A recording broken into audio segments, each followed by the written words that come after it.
கொடுத்துருக்கிறீங்க. உங்கள் கேள்விகளுக்கு பதில் சொல்லணும்னா எனக்கு ஒரு மணி நேரம் ஆகும். பட் நான் அவ்வளோ நேரம் எடுக்க விரும்பலை. இந்த கேள்விகளுக்கு நான் பதில் சொல்கிற நேரத்தில் ஒருவேளை இங்கே வந்திருக்கிற யாராவது ஸ்பெசிஃபிக்காக ஏதாவது கேள்வி கேட்கணும்னு நினச்சா கூட யூ கேன் ஆஸ்க். குடும்பத்துக்கான பல கேள்விகள் இதில் இருக்குது. எல்லாவற்றுக்கும் நான் பதில் சொல்ல முடியுமான்னு தெரில. I will try my best. Personal choice and private space is a big thing in these days. How do we handle this in a family setup where everyone has a role and responsibility to play? இன்னைக்கு உலகமே நான் காலையில் சொன்ன ஒரு வசனத்தின்படி family pattern அப்படிங்கிற நிலைமை மாறி ஒரு பர்சனல் பேட்டர்ன்கிற நிலைமைக்கு வந்துட்டாங்க. அமெரிக்க ஐக்கிய தேசத்துலலாம் 18 வயசானோடனே எல்லாருமே தங்களுக்குன்னு ஒரு செல்ஃபாக ஒரு லைஃப் வாழணும்னு விரும்புகிறாங்க. ஓகே, ஃபேமிலி குடும்பங்கிறது தேவனால் இணைக்கப்பட்ட ஒரு இணைப்பு. இந்த இணைப்பில் அந்த பர்சனல் ஸ்பேஸ் அல்லது ப்ரைவேட் ஸ்பேஸ் என்பது கட்டாயம் தேவையான ஒன்று. அதுக்காக நான் என் மனம் போல தான் வாழுவேன் அப்படிங்கிற வாழ்க்கையை ஆண்டவர் சொல்லலை. பையன் ஒரு ரூமில் இருக்கிறான், பொண்ணு ஒரு ரூமில் இருக்கிறா, அப்பா ஒரு ரூமில் இருக்கிறாங்க, அம்மா ஒரு ரூமில் இருக்கிறாங்க. 15 minutes, half an hour, 1 hour இருக்கலாம். But you have to come back to be together. திரும்ப எல்லாரும் சேர்ந்து வாழ்கிறதுக்கு நீங்கள் ஒரு டைம் எடுக்கணும். ஏன் சேவிங், ஏன் மணி, ஏன் செலவு அப்படின்னு எந்த கணவனும் எந்த மனைவியும் தனித்தனியாக வாழுகிற ஒரு வாழ்க்கை தேவனால் நியமிக்கப்பட்ட வாழ்க்கை அல்ல. பர்சனலாக கொஞ்சம் வச்சுக்கலாம். பர்சனலாக மனைவி செலவழிக்கிறதுக்கு கணவன் சுயாதீனம் கொடுக்கணும், கணவன் செலவழிக்கிறதுக்கு மனைவி சுயாதீனம் கொடுக்கணும். பிள்ளைங்களுக்கு கூட கொஞ்சம் காசை கொடுத்து வச்சுக்கோ உனக்கு பாக்கெட் மணின்னு சொல்லணும். எப்போவுமே எண்ணி எண்ணி கொடுக்குற பழக்கம் அது நல்லதில்லை. ஆனால் எண்ணாமல் கொடுக்குற பழக்கமும் நல்லது கிடையாது. பிள்ளைகளை தவறுக்கு தள்ளக்கூடிய அளவுக்கு சுயாதீனத்தை கொடுத்து அது மனம் போல் போய் ஃப்ரெண்ட்ஸோடலாம் அப்படி ஒரு வாழ்க்கை இருக்கக்கூடாது. ப்ரைவேட் ஸ்பேஸ் என்பது தேவை, ஆனால் அதுவே வாழ்க்கையாகி விடக்கூடாது. குடும்பம் என்பது ஒரு இணைப்பு, அது ஒரு பிணைப்பு. கணவனும் மனைவியும் ஒன்றாக இணைந்து வாழத்தான் ஆண்டவர் விரும்புகிறார். இன்னும் சில கேள்விகள் இருக்குது. Can a Christian couples face divorce? இது கூடவே ஒரு கேள்வி வருது. Can a person remarry after their divorce? ஆதியில் ஆண்டவர் மனுஷனையும் மனுஷியும் படைக்கும் பொழுது ஆணும் பெண்ணுமாய் படைத்தார். அப்படிதான் பைபிள் சொல்லுது. தேவன் இணைத்ததை மனிதன் சொல்லுங்க பார்க்கலாம் பிரிக்கவே கூடாது, இதுதான். ஆனால் தேவன் இணைக்காமல் இன்னைக்கு உலகத்தில் எல்லாரும் பர்சனல் செல்ஃப் பேட்டர்னில் தாங்களாக இணைஞ்சிக்கிறாங்கல்ல. டேட் பண்ணுறாங்க, லவ் பண்ணுறாங்க. எனக்கு பிடிச்சிருக்குது அவனை தான் கல்யாணம் பண்ணிக்குவேன் பொண்ணு சொல்லுது. எனக்கு பிடிச்சிருக்குது அந்த பொண்ணை தான் பண்ணிக்குவேன் அப்படின்னு பையன் சொல்கிறான். என்ன செய்யன்னு தெரியாமல் பெற்றோரும் கல்யாணம் பண்ணி வச்சிடுறாங்க. சந்தோஷமாக வாழ்கிறது 6 மாதம்தான். அதுக்கு பிறகு குடும்பம் என்ன செஞ்சிருது? பிரிஞ்சிருது. உங்கள் குடும்பம் பிரியாது இருக்கணும்னா 3 காரியம். ஒன்று, காட்ஸ் வில். கடவுள் எனக்குன்னு ஒரு வாழ்க்கை துணையை வச்சிருக்கிறார், அந்த துணையைத்தான் நான் சூஸ் பண்ணுவேன் அப்படின்னு ஒரு வாலிபனும் வாலிப மகளும் தீர்மானிக்கணும், பெற்றோரும் தீர்மானிக்கணும். இங்கே எப்படியோ தெரியாது, இந்திய தேசத்தில், இந்த ஜாதியில், இந்த ஊரில், இந்த டினாமினேஷனில் இப்படி தான் கல்யாணம் பண்ணணும் அப்படின்னு யோசிக்கிறாங்க. நான் வருகிறதுக்கு 2 நாள் முன்னாடி ஒரு சகோதரி ஒருத்தர் ஃபோன் பண்ணாங்க. என்னுடைய பையனுக்கு ஒரு பெண் பார்க்கணுமா, ஆனால் கேத்தலிக்கில் தான் இருக்கணும், ஸோ அண்ட் ஸோ ஒரு கம்யூனிட்டியில் இருக்கணும். கம்யூனிட்டியாவது நாங்கள் காம்ப்ரமைஸ் பண்ணிடுவோம், ஆனால் கேத்தலிக்கில் தான் இருக்கணும்னாங்க. அப்போ யோசித்தேன், எப்படி ஆண்டவரே, ஒரு சின்ன பிராக்கெட்டை தனக்குன்னு வச்சுக்கிட்டு இதுக்குள்ளே தான் இருக்கணும், இந்த கம்யூனிட்டிக்குள்ளே தான் இருக்கணும், இந்த ஊரில் தான் இருக்கணும், இந்த வேலை தான் செய்யணும், இல்லை பெண்ணு அழகாக இருக்கணும், ஃபேராக இருக்கணும், ஒல்லியாக இருக்கணும், இப்படியெல்லாம் மாடர்னாக இருக்கணும், இங்கிலீஷில் ரொம்ப நல்ல ஃப்ளூவெண்ட்டாக பேசணும், ஒரு பெரிய ஐடி கம்பெனியில் ஒர்க் பண்ணணும், இப்படி நமக்கு நாமே ரெக்யர்மெண்ட்ஸை வச்சுக்கிட்டு வாழ்க்கையை தேடும் பொழுது தான் அந்த வாழ்க்கை ஃபெயிலியர் ஆகுது. Number 1, you should seek the will of God in marriage first. 2வது, you have to wait for God's will. கடவுள் 16 வயசில் யாருக்கும் வாழ்க்கை துணையை காட்ட மாட்டார், இதுதான் உனக்கு அப்படின்னு. 18 வயசுலையும் காட்ட மாட்டார். ஒரு 23 வயது உங்களுக்கு திருமணம் ஆக போகிற அந்த ஸ்டேஜில் தான் உங்கள் பார்ட்னருக்கு மேலே உங்கள் கவனமே போகணும். அதுக்கு முன்னாடியெல்லாம் இயேசு மேலே கவனமாக இருக்கணும், உலகத்தில் சாதிக்கிறதுக்கு கவனமாக இருக்கணும். உலகத்தில் எதையுமே சாதிக்காத பல வாலிபர்கள் என்ன செய்கிறாங்க? காதலிக்கிறது தான் சாதனை நினச்சிட்டு இருக்கிறாங்க. அவங்களுடைய எய்மே லவ் பண்ணுறது. அப்புறம் லவ் பண்ணுற பர்சனை ப்ளீஸ் பண்ணுறது, இதுலேயே பலருக்கு பல வருஷம் வேஸ்ட்டாக போயிடுது. அப்போது நீ ஆண்டவருடைய சித்தத்தை முதல்ல அறியணும். ரெண்டாவது ஆண்டவருடைய நேரத்தை அறிஞ்சு அந்த நேரத்துக்காக வெயிட் பண்ணணும். இந்த ரெண்டையும் சரியாக செஞ்சீங்கன்னா ஆண்டவர் ஏற்ற வேளையில் திருமணத்தில் இணைப்பார். நீங்கள் கேட்கலாம், காட்ஸ் வில் படி இணைஞ்ச குடும்பங்கள்லாம் இணைஞ்சேவா இருக்கிறாங்க? எவ்வளோ பேருக்கு இடையில பிரச்சனை வருதே. பிரச்சனை வரும். பிரச்சனை இல்லாத வீடுகள் கிடையவே கிடையாது. தமிழில் ஒரு பழமொழி சொல்லுவார்கள், வீட்டுக்கு வீடு வாசற்படி என்று. ஸோ ஒவ்வொரு வீட்லேயும் ஒரு விதமான பிரச்சனை இருக்கும். உங்கள் வீட்டில் இல்லாத பிரச்சனை என் வீட்டில் இருக்கும், என் வீட்டில் இல்லாத பிரச்சனை உங்கள் வீட்டில் இருக்கும். நான் ஒரு ஊழியம் செய்கிறேன், ஊர் ஊராய் அலைகிறேன். பல வேளைகளில் என் பிள்ளைங்களுக்கு நல்ல டெலிஷியஸ் ஃபுட்டை நான் செஞ்சு கொடுத்ததே கிடையாது. I am so sorry to say this. நான் கிச்சனுக்கு போகணும்னு நினைச்சாலும் கூட பல வேளைகளில் நான் கிச்சனுக்கு போக முடியாது. By God's grace I have helpers at home. அப்போ நான் யோசிப்பேன், ஐயோ பிள்ளைங்களுக்கு செய்ய வேண்டியதெல்லாம் நம்மளால் செய்ய முடியலையே அப்படின்னு நான் நினைத்த நேரங்கள் உண்டு. பிள்ளைகளும் வருத்தப்பட்ட நேரங்கள் உண்டு.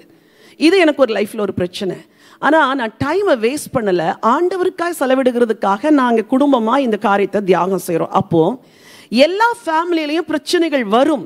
காட்ஸ் வில் படி திருமணம் செஞ்சால் கூட பிரச்சனை வரும். இதுக்கு சொல்யூஷன் நீங்கள் டிவோர்ஸ் பண்ணுறதல்ல, செப்பரேட் ஆகி இருக்கிறதும் அல்ல. நீங்கள் இதில் தாங்கி ஆண்டவருடைய சித்தப்படி தான் திருமணம் செஞ்சோன்னு நீங்கள் நினச்சிங்கன்னா பொறுத்து தாங்கி சகிச்சு விட்டு கொடுத்து, ஓகே கர்த்தர் கிரியை செய்வார், கர்த்தர் கிரியை செய்கிற வரைக்கும் வெயிட் பண்ணுவோம் அப்படின்னு நீங்கள் காத்திருந்தால் கர்த்தர் கிரியை செய்வார். ஆனால் சில குடும்பங்களில் ஒரு புருஷன் இல்லீகல் ரிலேஷன்ஷிப்பில் இருக்கிறாரு, இந்த பெண்ணையும் மணந்து கொண்டு தவறான ஒரு உறவில் தொடர்ந்து வாழ்ந்து கொண்டிருக்கிறாரு அப்படின்னா நீங்கள் அதுக்கு முதல்ல ஆண்டவருடைய ஆலோசனையை கேட்கணும். ஆண்டவரே, இவர் திருந்திடுவாரா? அங்கேயும் வாழ்ந்துட்டு என்கிட்டையும் வாழ்கிற வாழ்க்கை எனக்கு பிடிக்கல ஆண்டவரே. அங்கே வாழ்ந்துட்டு பணத்தெல்லாம் அங்கே கொடுத்துட்டு என்கிட்ட வாழ்கிற வாழ்க்கை எனக்கு பிடிக்கல ஆண்டவரே. Physical abuse, verbal abuse, sexual abuse இதெல்லாம் இருந்து சஃபர் பண்ணுகிற பெண்களோ ஆண்களோ நீங்கள் ஆண்டவர்கிட்ட கேட்கணும். பைபிள் வேசித்தனம் மார்க்கத்தினால் ஒழிய வேறு எதனாலையும் நீங்கள் தள்ளிவிடக்கூடாது அப்படின்னு சொல்லி பைபிள் சொல்லியிருக்குது. ஆனால் அப்படி வாழ்ந்த புருஷர்களையும் ஜெபத்தினால மாற்றின ஸ்திரீகள் இருக்கிறாங்க. உங்கள் பொறுமை ஒரு எல்லை வரைக்கும் போய் ஆண்டவர் மாற்ற முடியாத ஒரு நபர் இல்லைங்கிறத நீங்கள் விசுவாசிச்சிங்கன்னா வெயிட் ஃபார் காட்ஸ் டைம். தேவனால் இணைக்கப்பட்டீங்கன்னா ஒரு நாள் பிரியறதுக்கு நீங்கள் முயற்சி செய்யாதீங்க. பைபிளும் அதை அங்கீகரிக்கல. ஒரே ஒரு இடத்துல பவுல் சொல்கிறார், அவிசுவாசி பிரிந்து போனால் போகட்டும் அப்படின்னு. அந்த ஒரு இடத்துல தான் ஒருவேளை நீங்கள் தெரியாமல் திருமணம் செய்த நபர் அவிசுவாசியாக இருந்து எந்த அளவுக்கு தாழ்ந்து போனாலும் உங்களோட வாழ விருப்பம் இல்லை, நான் விட்டுட்டு போகிறேன்னு அவங்க போனால் லெட் தம் கோ. ஆனால் நீங்கள் பிரியக்கூடாது. அதுதான் ஆண்டவருடைய சித்தம். சரி, மூன்றாவது is forcing kids to read the Bible and pray and advisable approach. Any tips for working parents who lack time to monitor their kids' spiritual activity? பெற்றோர், காலையில் நான் சொல்லிக் கொடுத்தேன், சின்ன வயசுல இருந்தே உங்கள் வேலையை விட உங்கள் பிள்ளைங்களுடைய ஸ்பிரிச்சுவல் லைஃப் ரொம்ப முக்கியம்னு முதல்ல நினைக்கணும். ஸோ மார்னிங் உங்களுக்கு டைம் இல்லைன்னா சாயங்கால டைம் எடுத்துக்கணும். ரெண்டுத்துக்கும் டைம் இல்லைன்னா உங்கள் ஜாபை மாற்றணும். நாங்கள் அப்படி தான் செஞ்சோம். ஆரம்பத்தில் என்னுடைய கணவர் ஒரு பெரிய கிறிஸ்டியன் ஆர்கனைசேஷனில் ஒர்க் பண்ணிட்டு இருந்தாங்க. காலையில் 6 மணிக்கு அவர்கள் நாங்கள் இருக்கிற ஊரிலேருந்து சென்னைக்கு போகணும். அவங்க ராத்திரி திரும்ப வரும்போது மணி 9 மணி ஆகும். 6 to 9 ஒரு மனிதன் வேலை செய்தால் ஜெபத்துக்கு நேரம் இருக்காது, பைபிள் வாசிக்க நேரம் இல்லை. So we both prayed together. God, இந்த ரெண்டுத்துக்குமே டைம் இல்லாத வேலை எதுக்கு அப்படின்னா ஆண்டவர் சொன்னார், வேலையை ரிசைன் பண்ணு அப்படின்னார். வேலையை ரிசைன் பண்ணோம். ரிசைன் பண்ணி அந்த காலத்து தான் முழு நேர ஊழியத்துக்கு வந்தாங்க. உங்களை நான் வேலையை ரிசைன் பண்ணுங்கன்னு சொல்லலை. உங்கள் ஸ்பிரிச்சுவல் லைஃபுக்கு இம்பார்ட்டன்ஸ் கொடுக்கறதுக்கு ஏதாவது ஒரு வழியை நீங்கள் தேடணும், எக்ஸ்கியூஸ் பண்ணணும், சில காரியங்களுக்கு நோ சொல்லணும். ஓகே, நம்ம இவ்வளோ நேரம் இதெல்லாம் செய்யறதுக்கு நமக்கு முடியலை அப்படின்னா அதுக்கு ஆல்டர்னேட் வேஸ் என்ன இருக்குன்னு பார்க்கணும். அதுவும் முடியலைன்னா உங்கள் ஜாபை நீங்கள் மாற்றி தான் ஆகணும். ஏன்னா பிள்ளைங்களோட ஜெபத்துக்கும் வேத தியானத்திற்கும் ஃபேமிலி டைமுக்கும் நேராக செலவழிக்க முடியாத ஒரு ஜாப் இருந்தால் நெடுநாள் நீங்கள் போன பிறகு பணம் கையில் இருக்கும், ஆனால் குடும்பத்தில் பரிசுத்தம் இருக்காது. நீங்கள் சம்பாதிச்சு வீடு கட்டியிருப்பீங்க, ஆனால் உங்கள் குடும்பம் கட்டப்பட்டிருக்காது. அதை விட ஒரு ஹவுஸ் ஒய்ஃபாக நீங்கள் வீட்டில் இருந்து ஒரு பார்ட் டைம் ஜாபை பார்த்துட்டு இருக்கிற கொஞ்சம் வருமானத்தில் குடும்பத்தை நடத்தி பிள்ளைங்களை மேலே கொண்டு வந்துடுங்க. யாருக்காக ஓடுறீங்க? யாருக்காக உழைக்கிறீங்க? இந்த பிள்ளைங்களுக்காகத்தானே. பணத்தை பிள்ளைங்களுக்காக சேர்த்துட்டு அவங்க ஆவிக்குரிய வாழ்க்கையை லூஸ் பண்ணால் இட்ஸ் வெரி டிஃபிகல்ட். சரி, கொஞ்ச நேரம் தான் இருக்குது, 15 நிமிஷம் தான் இருக்குது, 20 நிமிஷம் தான் இருக்குது பிள்ளைங்களோட செலவிடனா, காலையில் எழும்பி நீங்கள் பைபிள் வாசித்துட்டு பிள்ளைகளை எழுப்ப வச்சு ஒரு 5 மினிட்ஸ் ப்ரேயர் பண்ண சொல்லிக் கொடுங்க. 5 மினிட்ஸ் சின்ன வயசுலேருந்தே பைபிளை அவங்க கூடவே படிங்க. அப்புறம் அவங்கள படிக்க வைங்க. இந்த 10 to 15 மினிட்ஸை சாலிடாக நீங்கள் பிள்ளைங்களுக்கு செலவழிங்க. அது போதும். அந்த கொஞ்ச நேரத்தில் பிள்ளைங்க வளர்ந்துருவாங்க. Okay, how should we handle our kids if we find out he or she is LGBTQ? இது இப்போ ரொம்ப ஒரு ட்ரெண்டாக மாறிட்டு இருக்குது. அவங்களுக்கு பெரிய செலிப்ரேஷன்லாம் நடந்துச்சு ரீசெண்டாக இந்தியாவில். Transgenders, lesbians, K people. இங்கே இருக்கிற யங்ஸ்டர்ஸ்க்கு இது ஒரு கேள்வி. நானும் இவங்களோட சேர்ந்தா என்ன? அவங்களுக்கு எல்லாமே ஃப்ரீடம். அவங்களுடைய ஃப்ளாக் ரெயின்போ கலர், அதாவது life is so colourful, multi colours. எந்த ரேஸ் எந்த நேஷனாலும் எங்களோட ஜாயின் பண்ணிக்கலாங்கிறதுக்காக அந்த ரெயின்போ கலரை அவங்க வச்சுருக்குறாங்க. இப்போ நாமெல்லாம் ரெயின்போவை யூஸ் பண்ணுறதுக்கே பயமாக இருக்குது இல்லை? ஓகே, இப்படிப்பட்ட மனிதர்கள் இவர்கள் சிலர் குறைவோடு பிறந்தார்கள் பை பர்த். அதுக்கு ரீசன் என்னன்னு நமக்கு தெரியாது. ஆனால் இவங்கள் தங்களுக்குன்னு ஒரு பேட்டர்னை ஃபாலோ பண்ணுறாங்கல்ல, அது self pattern, world's pattern and devil's pattern. நீங்கள் கேட்கலாம், அது எப்படி நீங்கள் டெவில்ஸ் பேட்டர்ன்னு சொல்கிறீங்க? ஆதியிலே தேவன் மனிதனை படைக்கும் பொழுது ஆணும் பெண்ணுமாய் படைத்தார். ஒரு ஆணும் பெண்ணும் கூடி வாழ்வது தான் ஆண்டவருடைய சித்தம். ஒரு ஆணும் கூடி வாழ்வது தேவ சித்தம் அல்ல. சோதோம் குமாராவின் பாவங்களில் பெரிய பாவம் என்ன தெரியுமா? ஓரின சேர்க்கை. ஆணோடும் பெண் பெண்ணோடும் வாழ்ந்த ஒரு வாழ்க்கை. லோத்தின் வீட்டை தட்டுன மனுஷங்க, உன் வீட்டில் 2 ஆண்கள் வந்தார்களே, அவர்களை வெளியே அனுப்பு, நாங்கள் அவர்களை அறிய வேண்டும் என்று சொன்னார்கள். அந்த அளவுக்கு கீழ்த்தரமும் கேவலமுமான ஒரு வாழ்க்கை வாழ்ந்தது தான் சோதோம் குமாரா. அதே போல் ஜெனிசிஸ் 6 அந்த காட்ஸ் பேட்டனுக்கு வித்தியாசமாக வந்த டெவில்ஸ் பேட்டனை பார்த்து தான் ஆண்டவர் உலகத்தையே அழித்தார். ஸோ லெஸ்பியனிசம், கே கேங், டிரான்ஸ்ஜெண்டர்ஸை நாம் நேசிக்க வேண்டும். எத்தனையோ டிரான்ஸ்ஜெண்டர்ஸ் இந்த நாட்களில் ரட்சிக்கப்பட்டிருக்கிறாங்க. ஸோ இந்த குரூப்பில் உங்கள் பிள்ளைங்க போகாதபடிக்கு ஆதியிலேயே முதல்ல இருந்தே சில காரியங்களெல்லாம் அவங்களுக்கு சொல்லிக் கொடுக்கணும். வாட் இஸ் மேரேஜ் என்பதை கூட சொல்லிக் கொடுக்கணும். What is God's pattern in marriage என்பதை கூட சொல்லிக் கொடுக்கணும். வாட் இஸ் செக்ஸ் என்பதை கூட சொல்லிக் கொடுக்கணும். என்னுடைய சன்ஸ் 2 பேரும் பாய்ஸ் தான். ஆனால் அவங்க டீனேஜ் வந்த உடனே நான் அவங்களுக்கு what is marriage, what is God's pattern in marriage, what is God's will in marriage, இதெல்லாம் நான் சொல்லி கொடுத்துருக்குறேன். காலேஜில் கேர்ள்ஸ் எல்லாம் நீ ஹேண்ட்ஸமாக இருக்கிறேன்ட்டு பேசுவாங்கப்பா. எல்லாருக்கூடையும் ஒரு ஃப்ரெண்ட்ஷிப் மெயின்டைன் பண்ணு, ஆனால் யாரையும் சூஸ் பண்ணிடாத. அப்பா அம்மா உனக்காக நீ பிறக்கிறதுக்கு முன்னாடி இருந்தே நாங்கள் ஜோம் பண்ணி வச்சுருக்கிறோம். அதனால் காட் உனக்கு ரைட் டைமில் நல்ல பார்ட்னரை கொண்டு வருவார். அழகாக இருக்கிறா, ப்ரிட்டியாக இருக்கிறா, நல்லா படிச்சிருக்கிறா, டேலண்டடாக இருக்கிறான்னு நீ சூஸ் பண்ணிடாத. இதை பிள்ளைங்களுக்கு பர்சனலாக ஆஸ் அ மதர் நான் டீச் பண்ணியிருக்கிறேன். இங்கே இருக்கிற மதர்ஸ் சொல்கிறேன், ஒரே ஒரு நாள் கூட வாய் திறந்து உங்கள் பிள்ளைங்கள்ட்ட ஓப்பன் கான்வர்சேஷன் இல்லைன்னா they won't come and share their heart with you. இன்றைக்கி என் பிள்ளைகள் மனம் திறந்து அவங்களுடைய ஸ்ட்ரகிள்ஸை என்கிட்ட பேசுகிறாங்கன்னா அதுக்கு நான் ஓப்பனாக இருந்தேன். அவங்க ஃபாதர் ஓப்பனாக இருக்கிறாங்க. பிள்ளைங்கள்ட்ட நீங்கள் சொல்லித்தராதது அவங்க உலகத்துலேருந்து ரொம்ப படிச்சிருவாங்க. ஆகவே இப்படிப்பட்ட காரியங்கள் இது பிப்ளிக்கலாக தப்பு. அப்படி ஒரு கூட்டத்தை ஃபார்ம் பண்ணி ஆணோடும் பெண்ணோடும் பழகி பாவத்தை செய்கிறது காட்ஸ் வில் இல்லை. ஒரு ஹோலி ஜென்ரேஷனை தான் கர்த்தர் உருவாக்கி இருக்கிறார். ஆனால் இப்படிப்பட்ட மக்கள் ரட்சிக்கப்பட வேண்டும் என்று நாம் ஜெபிக்க வேண்டும். அவங்கெல்லாம் கர்த்தர்ட்ட வரணும்னு நீங்கள் ஜெபிக்கணும். Okay, why do a person in the family does not like to be a spiritual person? What fear them the most? அடுத்த கேள்வி, why do some family members take years to know about the Lord? Some don't even want to know the Lord, while others are very prayerful in the family. இந்த உலகம் ஒரு விழுந்து போன உலகம். எல்லாருமே விழுந்து போனோம் இல்லையா? ரட்சிக்கப்பட்ட நம்ம ஒரு காலத்தில் எப்படி இருந்தோம்? சொல்ல மாட்டேங்கிறீங்க. நீங்கள்லாம் தேவதூதர்களாக இருந்தீங்களா? இல்லை, நம்மெல்லாம் எப்படிப்பட்ட பாவிகள்னு உலகத்துக்கு தெரியாது. நம்ம செஞ்ச மறைவான பாவம் என்னன்னு உலகத்துக்கு தெரியாது. கிறிஸ்து எல்லாத்தையும் கழுவி சுத்தம் பண்ணி நம்மளை ரட்சித்திருக்கிறார்.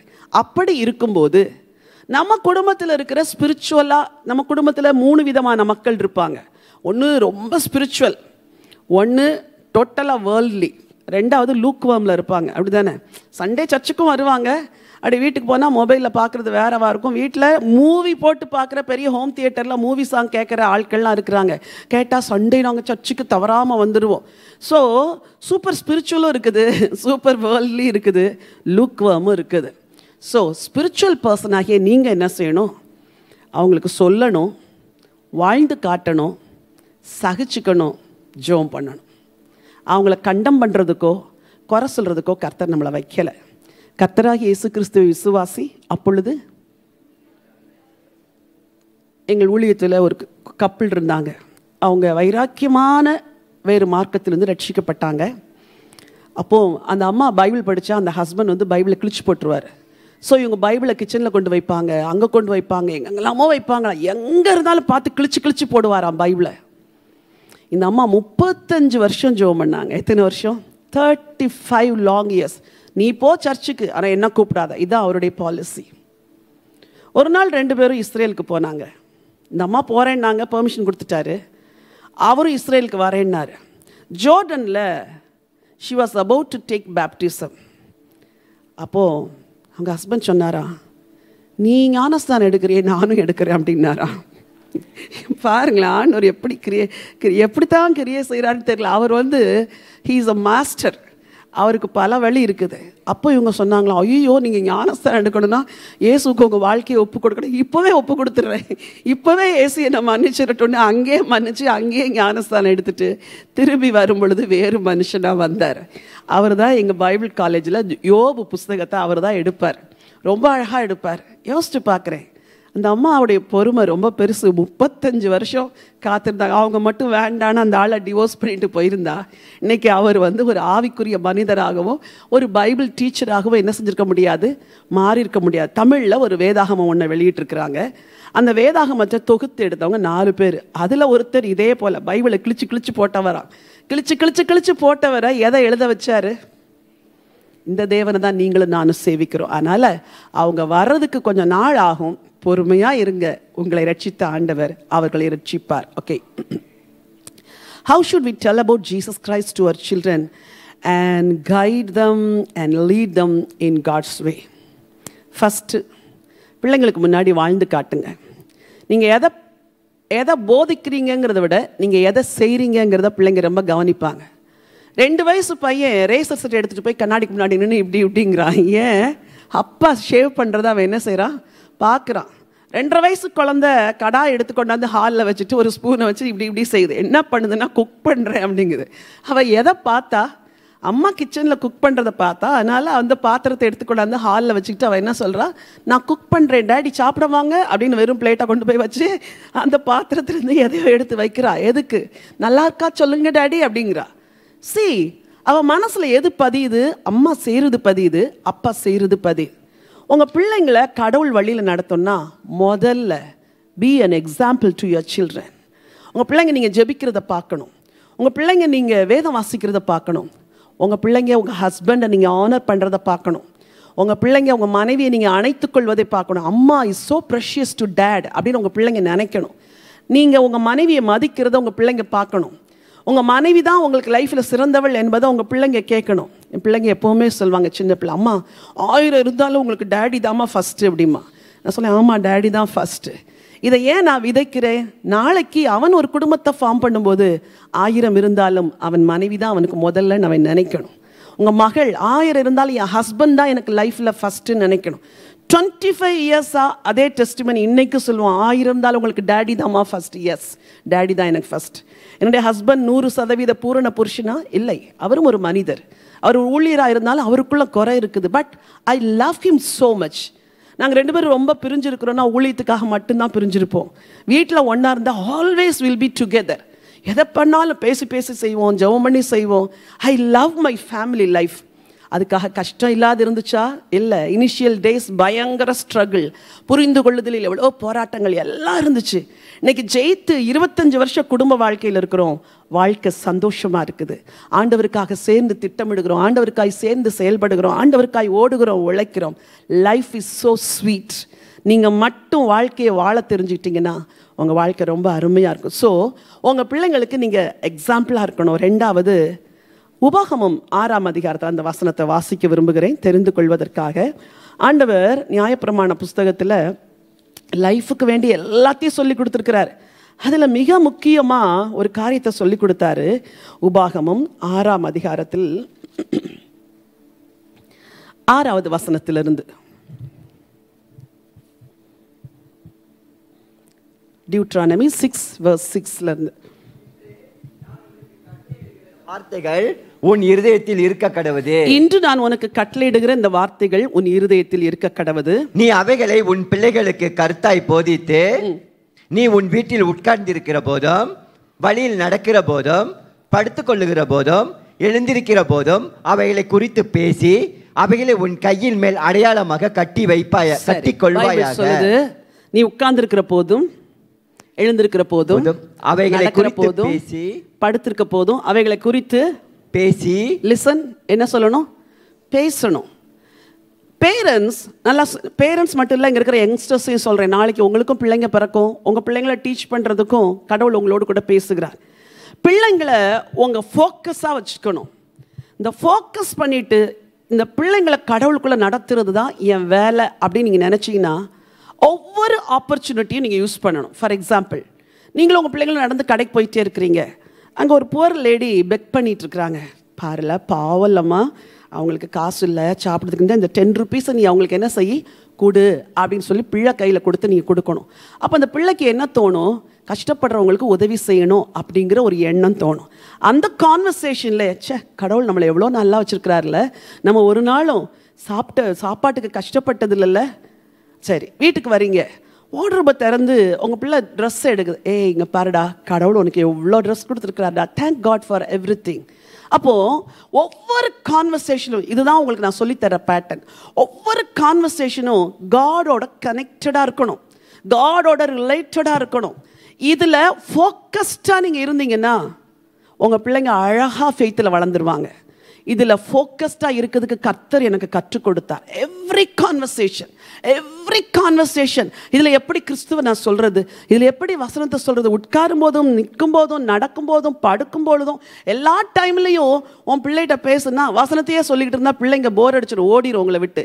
அதை கனெக்ட் பண்ணி டேஸ்ட்டாக அதை எவ்வளோ அழகாக சொல்லி கொடுக்கணுமோ அப்படி சொல்லி கொடுத்தீங்கன்னா நிச்சயமாக உங்கள் பிள்ளைங்க ஆண்டவருடைய வார்த்தையை கற்றுக்கொள்வார்கள்.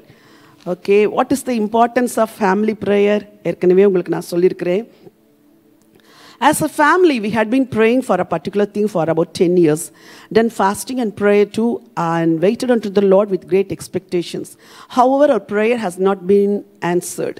How do we handle this and what should we do? காத்திருக்குதல் என்பது பைபிளில் எல்லா பரிசுத்தவான்களுக்கும் ஆண்டவர் கொடுத்தது. பொறுமையை கற்றுக் கொடுக்கிறதுக்கு காத்திருக்க வைக்கிறார். ஆபிரகாம் 25 வருஷம் காத்திருந்தார். ஈசாக்கு பிள்ளைக்காக 20 வருஷம் காத்திருந்தார். நீங்கள் ஏதோ ஒரு தேவ சித்தத்திற்காக காத்திருந்தீங்கன்னா அதை விட்டுட்டு குவிட் பண்ணி போகிறதுக்கு ஆண்டவர் அலோ பண்ணல. ஏதோ ஒன்றை உங்களுக்குள் செய்யும்படி கர்த்தர் காத்திருக்க வைத்திருக்கிறார். பதிலை பெறாத நீங்கள் சோர்ந்து போகாதிருங்கள், தொடர்ந்து ஜெபம் பண்ணுங்க. சீக்கிரத்தில் நீங்கள் எதிர்பாராத ஒரு நாளில் உங்கள் ஜெபத்திற்கு ஆண்டவர் பதிலை தருவார். ரெண்டாவது, தேவ சித்தம் அல்லாத ஒன்றுத்துக்காக நீங்கள் காத்துட்டு இருந்தீங்கன்னா நீங்கள் ரீசெக் பண்ணி, God is it your will, am I praying for your will to be done? உங்கள் சித்தம் இல்லைன்னா எனக்கு உங்கள் சித்தத்தை சொல்லுங்கன்னு கேட்டிங்கன்னா கடவுள் இன்னொரு வழியை காட்டுவார். இது எந்த காரியத்துக்காக நீங்கள் ஜெபிக்கிறீங்கன்னு எனக்கு தெரியல, அதை பொறுத்து ஆண்டவர் காட்டுகிற அவருடைய சித்தத்தை நீங்கள் செய்யுங்கள். Why do I face disturbances during prayer time when I am alone and fully focused into the Lord? நீங்கள் தனியாக ஜெபம் பண்ணும்போது, நீங்கள் ஜெபம் பண்ணிங்கன்னா ஜெயிச்சிருவீங்க, அப்படி தானே? இன்னொரு 5 minutesல முடிச்சிடுறேன். ஜெபம் பண்ணிங்கன்னா ஜெயிச்சிருவீங்க. பிசாசுக்கு தெரியும் நீங்கள் ஜெயிக்கக்கூடாது, ஆகவே தான் உங்களை டிஸ்ட்ராக்ட் பண்ணுவான். ஜீசஸ் ஃபாஸ்டிங் முடித்த உடனே devil came to distract him, அப்படி தானே? என்ன சொன்னால், உங்களுக்கு தான் பசிக்குதுல்ல ஜீசஸ், இந்த பசிக்கிறதுல இந்த பாருங்கள், நீங்கள் தேவகுமாரன், கல்லை என்ன செஞ்சுருங்க, அப்பமாக்கி சாப்பிட்ருங்க அப்படின்னா.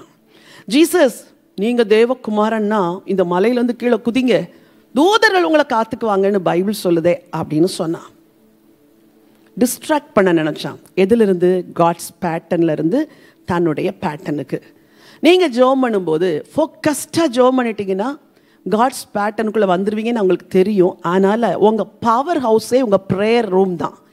ஆகவே உங்களை டிஸ்ட்ராக்ட் பண்ண அவன் அங்கே தான் வருவான். Okay, what should I do? நான் என்ன பண்ணுவேன்னு சொல்கிறேன். ஒரே பொசிஷனில் உட்காந்து எல்லா நாளும் ஒரே போல் ஜெபிக்க முடியாது.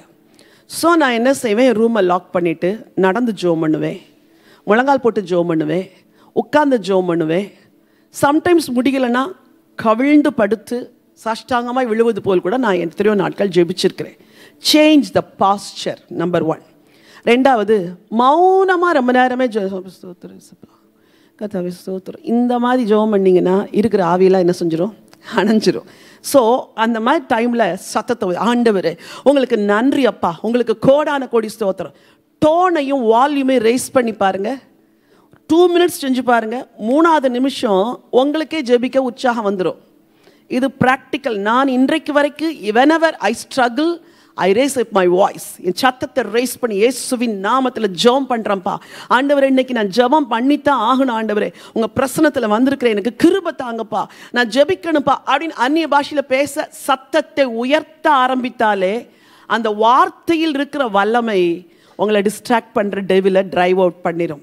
நம்பர் 3, எல்லா நேரத்திலும் ஒரே போல் ஜெபிக்கணும்னு நினைக்காதீங்க. சில நேரம் உங்களால் 1 hour ஜெபம் பண்ண முடியும், சில நேரம் 1/2 hour தான் ஜெபம் பண்ண முடியும்னா குற்ற மனசாட்சி இல்லாமல் ஆமேன்னு சொல்லிட்டு இடத்த விட்டு எந்திரிங்க. அடுத்த நாள் 1 hour ஜெபம் பண்ணுங்க. 4வது, ஒருவேளை வார்த்தைகள் வரலன்னா பாடல்களை எழுதி பாடல்களை எடுத்து பாடலாக பாடிட்டே இருக்கலாம். சில நாட்களில் நான் 3 மணி நேரம் கூட ஜஸ்ட் வர்ஷிப் பண்ணிட்டு இயேசுவின் நாமத்தில் ஆமேன்னு சொல்லிட்டு எந்திரிச்ச நேரங்கள்லாம் எனக்கு இருக்குது. ஒரு ஜெபம் கூட பண்ணியிருக்க மாட்டேன், ஜஸ்ட் வர்ஷிப் பண்ணிட்டு நான் எழும்பிடுவேன்.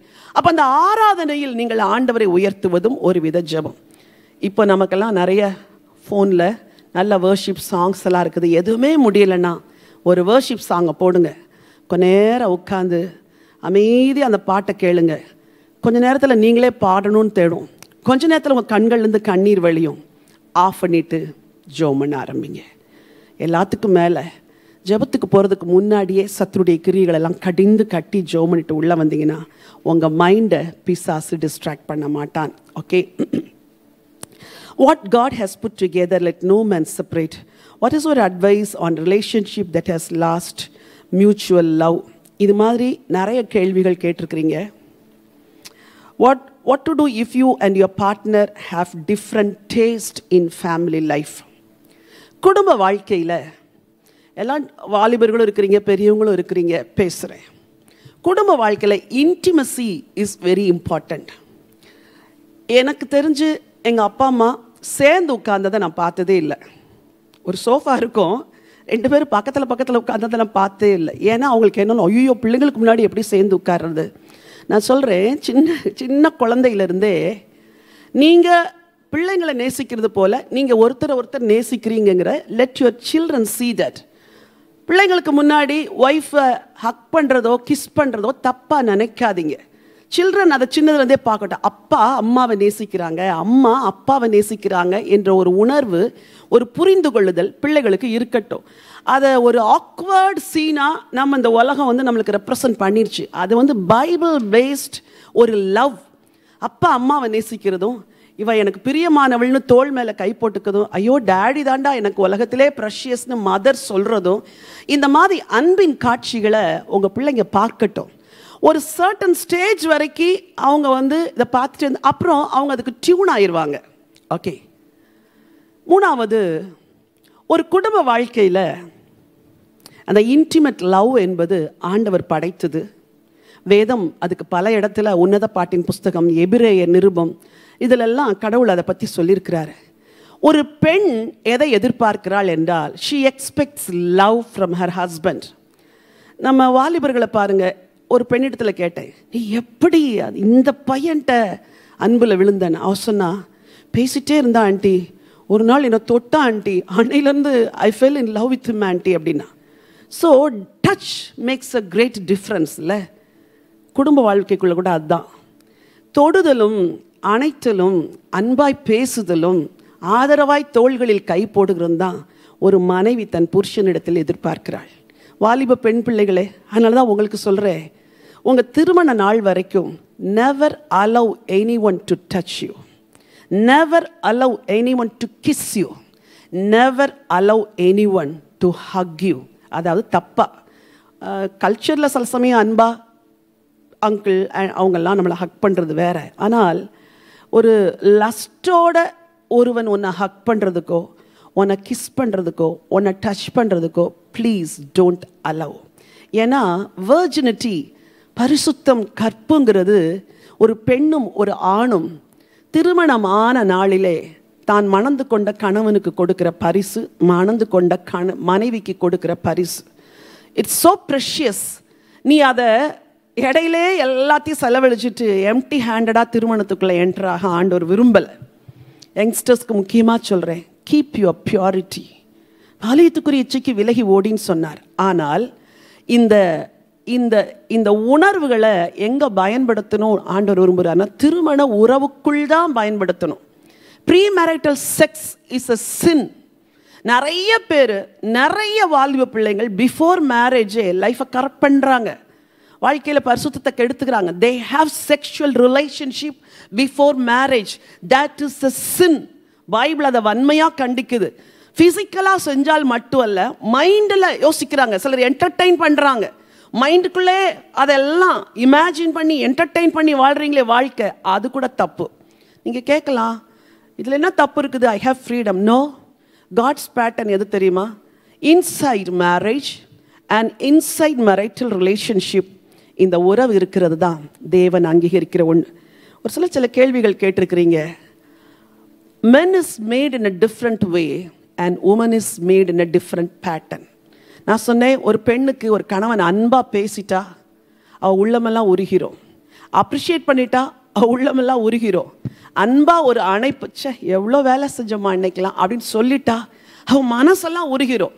நான் ரொம்ப கடுமையாக ஊழியத்தில் உழைப்பேன், எல்லாம் உழைச்சி முடிச்சுட்டு ஃபைனலி என் ஹஸ்பண்டுடைய வாயிலேருந்து வர ஒரு அப்ரிசியேஷன் இருக்கு பாருங்க, அது என்னை அவ்வளோ என்கரேஜ் பண்ணும்மா, நீ இருக்க போய்த்தாம்மா இதெல்லாம் நடந்துச்சு அப்படின்னு பல வேளைகள் என்னுடைய கணவர் என்ன அப்ரிஷியேட் பண்ணுவாங்க. த வேர்ட் ஆஃப் அப்ரிசியேஷன் அது எல்லா கஷ்டத்தையும் மறக்க வச்சிரும், இன்னும் இணைக்க வைக்கும். சரியா? ஆனால் மென் அவங்களுக்கு drive is different because they are made in that way. அதனால தான் ஆண் பிள்ளைகளை உங்களுக்கு சொல்கிறேன், you will be easily tempted. ஈஸியாக போய் ஒரு பெண்ணிட்ட விழுந்துருவீங்க, ஈஸியாக போய் செக்ஷுவல் ரிலேஷன்ஷிப் வைக்கணும்னு நினச்சி நீங்கள் விழுந்து எழும்பி வந்துடுவீங்க, உங்களுக்கு ஒரு பாதிப்பும் இல்லை. ஆனால் பாதிக்கப்பட்ட பெண்ணுக்கு பெரிய பாதிப்பு. அதனால தான் பவுல் எழுதுகிறார், மகனே வாலிபத்துக்குரிய இச்சைக்கு விலகி ஓடி இருப்பா. நீ விலகாமல் அதே இடத்துல நின்னா உனக்குள்ள இருக்கிற டிரைவ் அது உன்னை ரொம்ப தூண்டி தப்புக்களை விட்டுரும். இது வாலிபனுக்கு என்றால் திருமணமான ஒவ்வொரு ஆணுக்கும் வடிகால் குடும்பத்துக்குள்ளதான். So women, understand the drive of your husband and husbands understand the drive of your wife. உட்காந்து மனம் திறந்து பேசுங்க. What is your desire? What is your expectation? உன் எதிர்பார்ப்பு என்ன? நான் எப்படி வாழணும்னு நினைக்கிறேன், உன்னை நான் எப்படி நேசிக்கணும்னு நினைக்கிறேன், நீ என்ன என்கிட்ட எதிர்பார்க்குற, உனக்கு எது திருப்தி, இதெல்லாம் உட்காந்து மனம் திறந்து பேசுனா குடும்ப உறவுகள் சீர்படும், குடும்ப வாழ்க்கை பரிசுத்தமாக இருக்கும். இதுக்கு மேலே உங்களுக்கு நிறைய எக்ஸ்ப்ளனேஷன் தேவையில்லைன்னு நான் நினைக்கிறேன். ஆண்டவர் அவருடைய பேட்டர்ன் படியான ஒரு குடும்பத்தை உருவாக்க தான் நம்மளெல்லாம் குடும்பமாக இணைத்திருக்கிறார். பிள்ளைகள், respect your parents, honour your parents, obey your parents, that is God's pattern. Husbands, love your wife. அவங்க ரொம்ப டெண்டர், அவங்க அப்ரிஷியேட் பண்ணால் ரொம்ப அழகாயிருவாங்க, லேசாக வேர்டில் ஹர்ட் பண்ணிட்டா உடஞ்சிருவாங்க, அதனால் அவங்கள உடைக்காதீங்க. Wives, your husband needs your appreciation. ஒரு மேனுக்கு 2 காரியம் வேணும், அப்ரிசியேஷன் அண்ட் ரெஸ்பெக்ட். உதாரணத்துக்கு சொல்கிறேன், நேற்று காலையில் நேற்று ஈவினிங் ஃபஸ்ட்டு செஷனை வரணும். பாஸ்டர் காரை பார்க் பண்ண அங்கே தள்ளி போயிட்டாங்க. நான் சில சமயம் சைலண்ட் அப்சர்வராக இருப்பேன், நிறைய காரியத்தை அப்சர்வ் பண்ணுவேன். அப்போது பாஸ்டர்மா சொன்னாங்க, கொஞ்சம் வெயிட் பண்ணுங்க, பாஸ்டர் வரட்டும், பாஸ்டர் முன்னாடி உங்களை கூப்பிட்டு போட்டோம், நாங்கள் பின்னாடி வரணும். I really appreciate that woman of God. ஒரு ஹஸ்பண்ட் முன்னாடி போய் அவர் முன்னாடி போனாதான் தனக்கு ரெஸ்பெக்ட்னு அவங்க பின்னாடி நிற்கிறாங்க பாருங்க. இதுதான் காட்ஸ் பேட்டர்ன். இதுதான் காட்ஸ் பேட்டர்ன். எல்லாத்துலேயும் உங்கள் ஹஸ்பண்டை முன்னாடி நிறுத்தி, தேங்க்யூ ஜீசஸ், முன்னாடி நிறுத்தி பின்னாடி நில்லுங்க. உங்கள் ஹஸ்பண்ட் உங்களை நேசிக்கிற மாதிரி யாருமே உலகத்தில் நேசிக்க மாட்டாங்க. You will win the heart of your husband. உங்கள் ஹஸ்பண்டுக்கு என்ன ஆனாலும் சரி ரெஸ்பெக்டும் அப்ரிசியேஷனும் ஒபீடியன்ஸும் கொடுத்து பாருங்கள். You will win the heart of your husband. உங்கள் ஒய்ஃபை அன்பாக நேசித்து அப்ரிஷியேட் பண்ணி நேசித்து ஹக் பண்ணி உங்கள் அன்பை வெளிப்படுத்தி டச்னாலேயும் வேர்டுனாலேயும் உங்கள் அன்பை வெளிப்படுத்தி பாருங்கள். She will love you like anything else. உங்களை அவ்வளோ அதிகமாக நேசிப்பாங்க. ஒரு நிமிஷம் இருக்கிற இடங்களில் கண்களை மூடி எல்லாரும் எழும்பி நிற்கலாமா? நம்முடைய குடும்பங்கள் இப்படித்தான் இருக்க வேண்டும் என்று தேவன் விரும்புகிறார். ஹல்லேலூயா. God's pattern. கடவுள் தன்னுடைய வழிகளையும் தன்னுடைய விருப்பங்களையும் இந்த வேதத்தில் எழுதி வைத்து, நீ இப்படித்தான் வாழ வேண்டும், நீ இப்படி வாழ்ந்தால் உன்னை பூமியில் சகல ஜாதிகளிலும் மேன்மையாய் வைப்பேன் என்று சொல்லியிருக்க எவ்வளோ பேர் செல்ஃப் பேட்டர்னில் வாழ்ந்துட்டாங்க. David, he was a man after God's heart. அவன் ஒவ்வொரு நாளும் அப்பா உங்கள் சித்தம் என்ன, உங்கள் விருப்பம் என்ன என்று கேட்டு கேட்டு வாழ்ந்த மனிதன். ஆனால் சாலமோனோ ஆதியில் he lived in God's pattern. ஆனால் அதுக்கு பிறகு அவன் பல காரியங்களில் வழுவி போய்விட்டதுனால அவனுடைய வாழ்க்கை வித்தியாசமாக மாறிடுச்சு. இன்னைக்கு ஒரே ஒரு தீர்மானம் எடுங்க. லார்ட், என் சித்தம் இல்லை, இந்த உலகத்தின் அட்ராக்ஷன் படியும் அல்ல, பிசாசு தூண்டுகிற டெவில்ஸ் பேட்டர்ன் படியும் அல்ல. I want to live according to your pattern. Oh God. இன்னைக்கு ஒவ்வொரு கணவனும் இந்த தீர்மானத்தை எடுங்க. ஒவ்வொரு மனைவியும் இந்த தீர்மானத்தை எடுங்க. ஒவ்வொரு வாலிப மகனும் மகளும் இந்த தீர்மானத்தை எடுங்க. ஆண்டவரே, உங்கள் பேட்டர்ன் படியான ஒரு வாழ்க்கை துணை வர்ற வரைக்கும் நான் வெயிட் பண்ணுவேன். ஆண்டவரே, ஓசியா தீர்க்கதரிசன புத்தகம் 3ஆம் அதிகாரத்தில் அற்புதமான ஒரு வசனம். நீ அநேக நாள் எனக்காக காத்திரு, நானும் உனக்காய் காத்திருப்பேன். Wait for your love to come. உன்னை உனக்காக நேசிக்கிற ஒரு வாழ்க்கை துணை வருகிற வரைக்கும் காத்திரு மகளே. உன்னை உனக்காக நேசிக்கிற ஒரு பெண் வருகிற வரைக்கும் காத்திரு மகனே. வெயிட் பண்ணு. God will give you the best. உங்கள் பிள்ளைகளை திறப்பில் வைத்து ஜெபம் பண்ணுங்க. பிரச்சனைகளை ஆண்டவற்றை கொண்டு போங்க. அவர் அவருடைய பேட்டர்ன் படி சால்வ் பண்ணி கொடுப்பார்.